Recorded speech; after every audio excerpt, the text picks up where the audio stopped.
Dalam sepekan terakhir, kasus keracunan yang diduga akibat makan bergizi gratis atau MBG terjadi di berbagai daerah.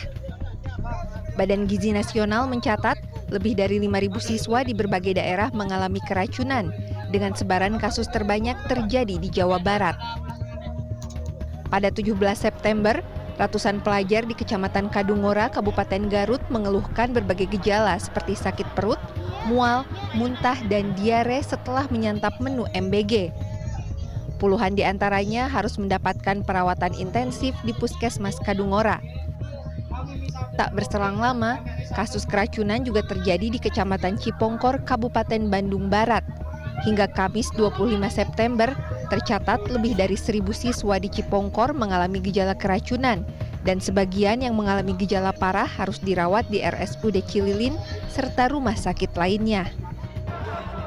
Maraknya kasus keracunan MBG membuat sejumlah orang tua khawatir. Meski dirasa membantu, mereka berharap program MBG bisa diperbaiki atau diberhentikan dahulu sambil menunggu hasil evaluasi. Pastilah gitu, apalagi kan pas lihat di itu ya di sosmed juga banyak, yang di Bandung apalagi kan banyak sampai parah gitu kan. Nah itu yang takutnya sampai was-was pulang sekolah, Kak. Aman nggak Kak perut kamu Kak? Sebenarnya untuk kita rakyat ya, sembako aja deh dimurahin gitu. Jadi biar kita para orang tua prepare aja di rumah gitu kan, kita yang tahu ya masaknya kayak gimana gitu ya, bersihnya gitu, higienis, terkait higienis gitu, gizinya juga. Jadi kita mah nggak muluk-muluk sih ke pemerintah ya, sembako aja deh yang murah gitu. Sebetulnya khawatirnya masih ada gitu, cuman kalau misalkan dari saya itu masih alhamdulillah tidak masih aman. Gitu. Untuk anak sampai untuk sekarang. anak, ya. Mungkin apa yang harus ditingkatkan gitu biar nggak terjadi kasus keracunan kayak gitu, misalnya dari dapurnya gitu. Ya betul, dari sistem dapurnya juga, dari sistem higienisnya juga, itu yang siapa yang masak juga kan masih banyak yang masih dipertanyakan gitu. Banyak yang harus dipertimbangkan sebetulnya kalau dari MBG sini. Kalau misalkan dari saya sih mending 15.000 aja ya kalau misalkan ke orang tua gitu, mending kita masak sendiri jadi tahu kita lebih higienis sebetulnya gitu. Gubernur Jawa Barat Deddy Mulyadi menyatakan akan segera melakukan evaluasi dan memanggil sejumlah pihak terkait MBG. Ia menyebut banyak hal harus dievaluasi, terutama dari sisi kebersihan serta bahan baku yang digunakan.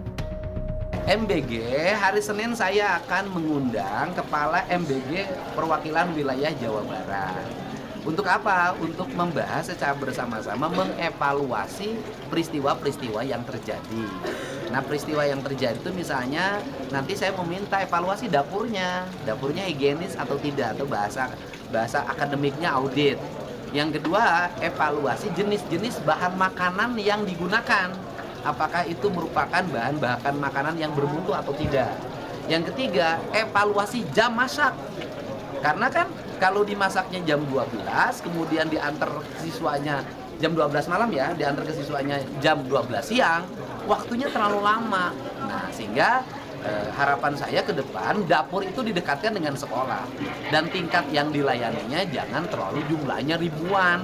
Karena siapapun tidak akan sanggup untuk mengelola jumlah makanan ribuan, masaknya tiap hari tidak pernah berhenti, dan jarak tempuh dari dapur ke sekolahnya agak jauh. Pasti memiliki resiko. Pengamat kebijakan publik Universitas Padjadjaran Yogi Suprayogi mengatakan, evaluasi total harus dilakukan agar kejadian keracunan tidak terulang. Pengawasan lebih ketat harus dilakukan melalui kolaborasi bersama pemerintah setempat.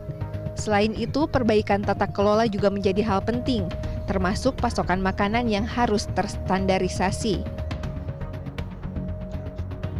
Ini error-error ini jangan sampai terjadi lagi ke depan. Ini sebagai perbaikan nanti kualitas ke depan. Yang harus bertanggung jawab, saya pikir harus ada juga misalnya nanti dalam kontraknya, kalau misalnya sampai ini terstruktur, sistematis, dan masif lah misalnya gitu ya, harus ditutup SPPG tersebut gitu ya. Memang ada kelalaian yang fatal gitu. Tapi kalau misalnya kelalaiannya karena dari penyuplai, nah ini juga harus dilihat penyuplainya maksudnya apa gitu ya.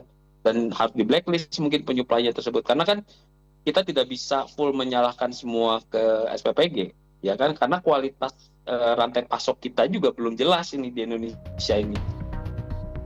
Yogi menambahkan, Pemilihan makanan yang disajikan juga harus sesuai nilai gizi yang diperlukan agar tujuan utama program MBG bisa tercapai, yakni peningkatan gizi untuk generasi muda Indonesia. Laisa Nisa, Sutanto Sumardi, Bandung, Jawa Barat.